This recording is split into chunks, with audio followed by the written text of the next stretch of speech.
In this drawing tutorial, I'll show you how to draw a glass of water. So let's get started. The first step is to draw an ellipse, which is like a circle seen from the side. When I draw the ellipse, I make sure it doesn't have any sharp corners. It needs to be smooth and symmetrical. I'll check to make sure that the center of the left side matches the center of the right side.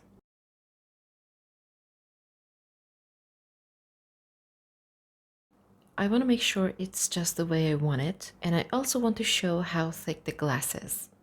The line around the top of the glass doesn't have to be perfectly smooth. In real life, lines aren't perfectly even. Some parts will be lighter than others, and since this glass is thick, we'll need to draw a double line to show that. You need to be careful as you draw the thick line around the left and right sides of the ellipse. It should curve underneath and around the first circle, but from a front angle. It's not just two parallel lines. Think of it as a single line that curves in to show the thickness of the glass.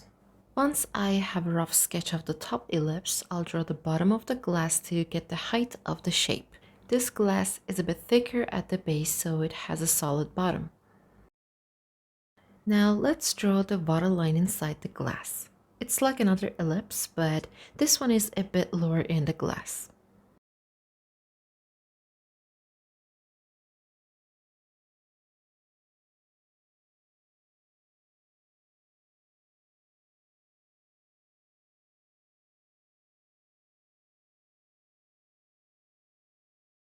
Once you're happy with the basic shape of your glass, it's time to think about how light and dark areas and value structure will make it look realistic. Think of this like drawing the shadow shapes on your paper. Let's start adding some shades to show the shapes inside the glass. These shapes are created by the different tones of light and dark in the water. Take a close look at your glass. Don't worry about what you think it should look like. Just draw what you actually see. When you draw the glass, you need to combine what you see with what you know about how glass looks. But when you're drawing the water, try to forget about what you think it should look like. Just focus on the shapes you see. It's easy to draw what you think should be there, but it's even more rewarding to draw what you actually see, so trust your eyes. If you carefully draw the shapes and tones you see, the glass and water will naturally look realistic. Don't try to explain what you're drawing. Just let your pencil respond to the light and dark areas, the shapes, and the lines. Pay attention to how the lines start and sometimes fade away. If you're curious about what you see and just focus on drawing it, the glass and water will look amazing.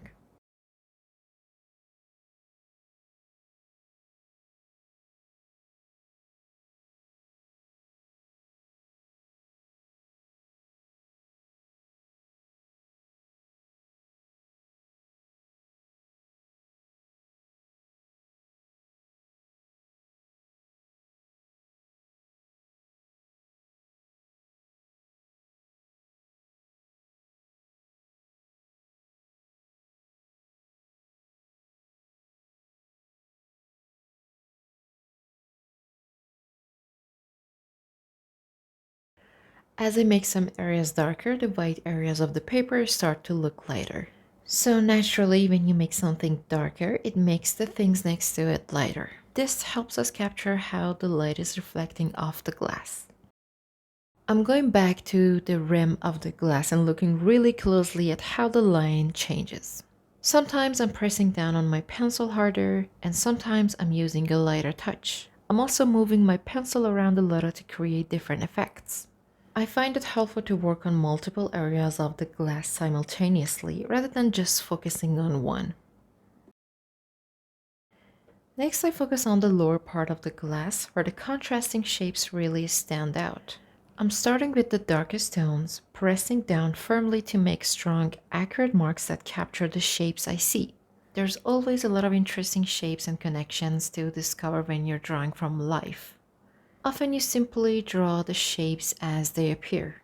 And later you realize that your lines have come together to form a shape you hadn't intended to create. You draw the parts and the whole emerges.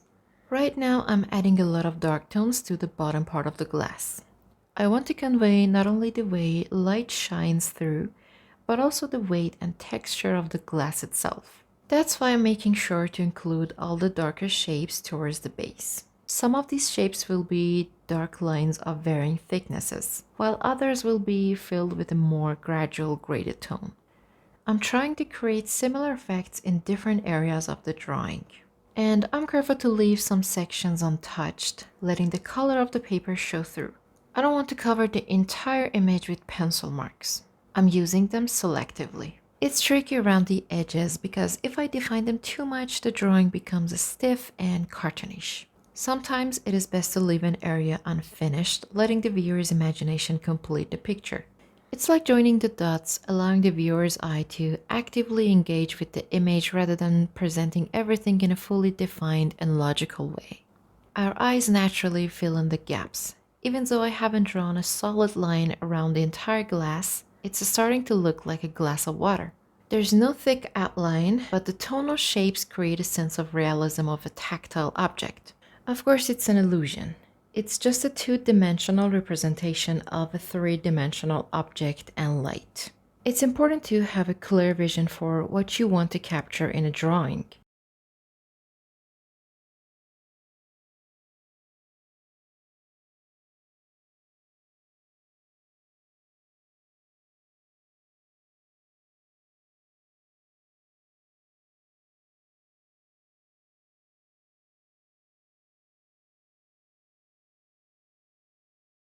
Right now, I'm shading the rim, the waterline, and some of the tones and shapes in the upper half of the glass, building up these areas together.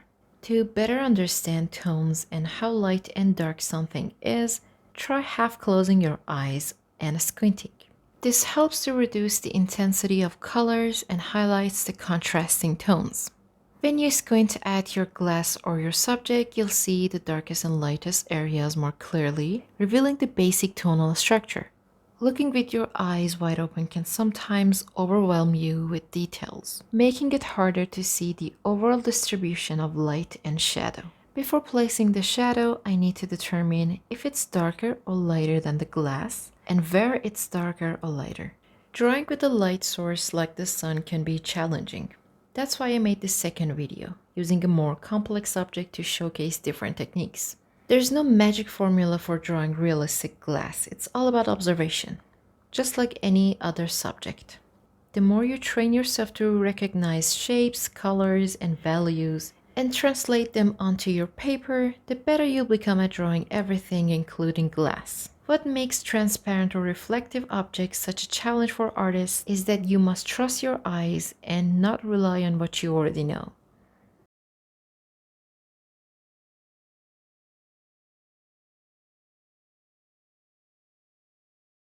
Now I'm focusing on a small area of the drawing. I'm starting with a few lines, but I'm also adding a full range of shades from very dark to very light. When you examine your reflective surfaces, you'll notice areas of high contrast forming abstract shapes. Accurately depicting these shapes and the contrast in value is key to creating the illusion of glass in your drawing. You'll notice that dark values often sit right next to light values on glass or any reflective surface like metals. This extreme contrast in value is what makes those surfaces look reflective. The drawing surface you choose can influence the illusion you create. A smoother surface will result in a smoother looking surface in your drawing. Since glass is smooth, it makes sense to choose a smooth drawing surface to create that effect. And remember that graphite drawing takes time. So take your time applying your pencils, working slowly and in layers.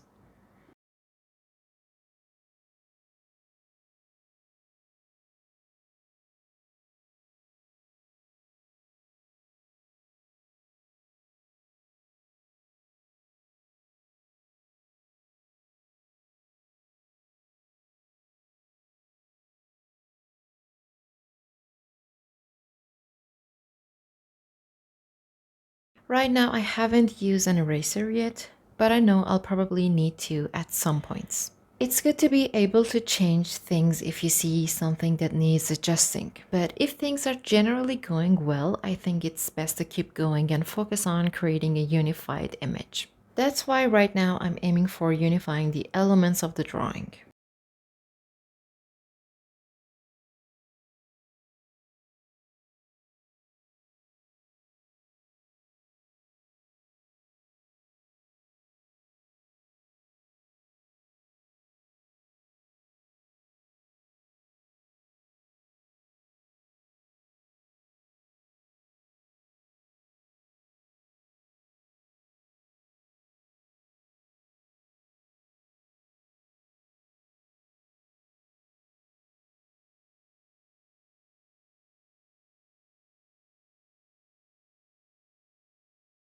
At this stage, I'm using an eraser to soften some areas and create a more subtle effect. I'll be using it later to create highlights by either making certain areas lighter or removing them altogether. Towards the top of the glass, you'll see an area where I used a graded tone earlier. The pencil marks aren't visible, but you can see a subtle change in value.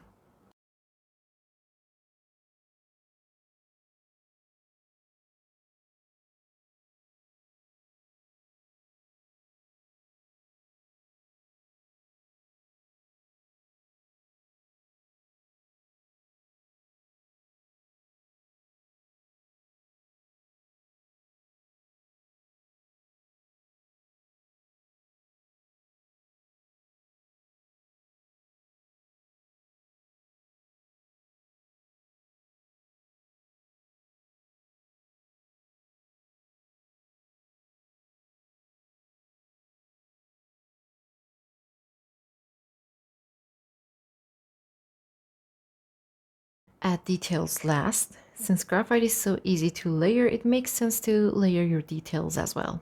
You can add them directly on top of previous layers. Remember to observe the glass objects and their reflections, study their transparency, and pay attention to details such as patterns and textures. Feel free to use references or the example provided in this tutorial, and take your time with each step.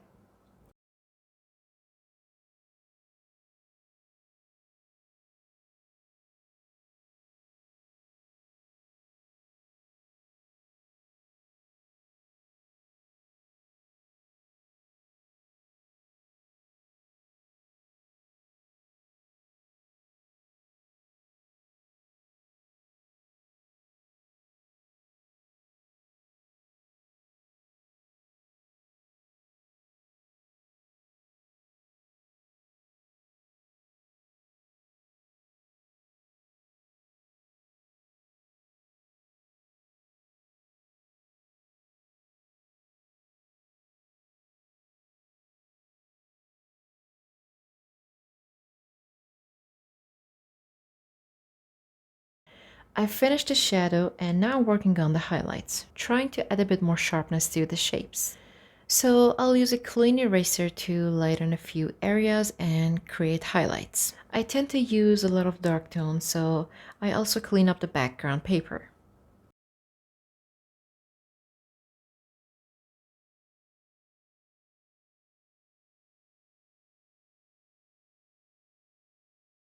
Then I'll add the highlights in the pools of the light where they're most important. I'll focus on the areas where they'll have the most impact, especially next to the darker pencil marks. And that's it for this tutorial.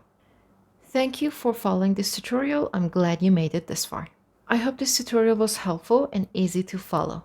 Let me know which other tutorial you'd like to see on Peonypaint, and I'll do my best to bring them to you.